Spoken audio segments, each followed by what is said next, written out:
حضرت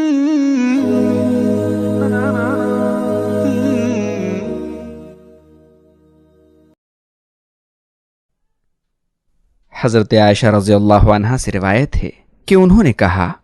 رسول اللہ صلی اللہ علیہ وسلم نے فرمایا، جب کوئی مر جائے اور اس کے ذمے روزے ہوں تو اس کا وارث اس کی طرف سے روزے رکھ سکتا ہے۔ حضرت ابن عباس رضی اللہ عنہ سے روایت ہے کہ انہوں نے کہا، ایک شخص نبی کریم صلی اللہ علیہ وسلم کے پاس آیا اور کہنے لگا، یا رسول اللہ صلی اللہ علیہ وسلم، میری ماں مر گئی اور اس پر 1 مہینے کے روزے ہیں، کیا میں اس کی طرف سے قضا رکھ سکتا ہوں؟ آپ صلی اللہ علیہ وسلم نے فرمایا، ہاں، اللہ کا قرض ضرور ادا کرنا چاہیے۔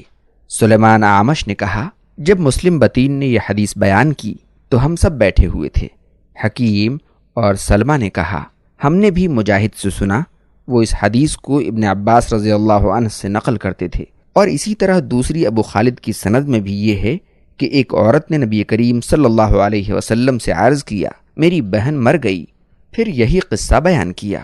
اور یحییٰ بن سعید اور ابو معاویہ کی سند سے یہ ہے کہ ایک عورت نے نبی کریم صلی اللہ علیہ وسلم سے عرض کیا کہ میری ماں مر گئی، اور عبید اللہ کی سند سے یہ ہے، کہا، ایک عورت نے نبی کریم صلی اللہ علیہ وسلم سے عرض کیا، میری ماں مر گئی اور اس پر نظر کا ایک روزہ تھا۔ اور ابو جریر کی روایت میں ہے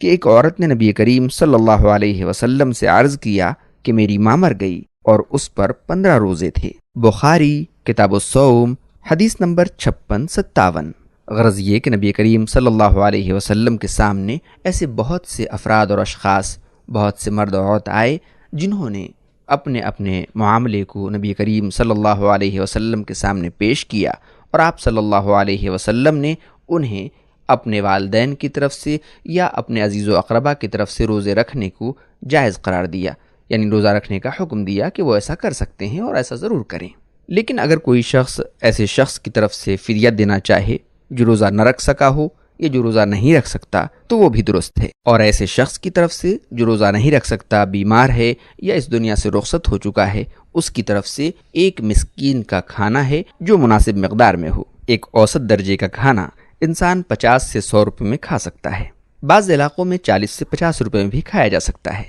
کیا روزے کی حالت میں دانت صاف کرنے کے لیے ٹوتھ پیسٹ کا استعمال جائز ہے؟ اور اگر برش کے استعمال سے مسوڑھوں سے معمولی سا خون نکل آئے تو کیا روزہ ٹوٹ جائے گا؟ روزے کی حالت میں پانی سے، مسواک سے یا ٹوتھ برش سے دانت صاف کرنے میں کوئی حرج نہیں ہے۔ بعض لوگوں نے زوال آفتاب کے بعد روزے دار کے لیے مسواک کے استعمال کو مکروہ کہا ہے، کیونکہ اس سے اس کے منہ کی بو ختم ہو جاتی ہے، لیکن صحیح یہی ہے کہ پورے دن مسواک کرنا مستحب ہے۔ مسواک کے استعمال سے منہ کی بو ختم نہیں ہوتی، بلکہ دانت اور منہ کی صفائی ہوتی ہے، اور مہک، تبخیر اور کھانے کے فضلات وغیرہ صاف ہو جاتے ہیں۔ البتہ ٹوتھ پیسٹ کے استعمال کا مکروہ ہونا ظاہر ہے، کیونکہ اس میں بو ہوتی ہے اور اس کا ایک مزہ ہوتا ہے جو بسا اوقات تھوک سے مل کر اندر چلا جاتا ہے۔ پس اگر کسی کو ضرورت رہے تو سحری کے بعد اور فجر سے پہلے اسے استعمال کر لینا چاہیے، اور اگر کوئی شخص دن میں اسے استعمال کرتا ہے اور اس بات کا پورا خیال رکھتا ہے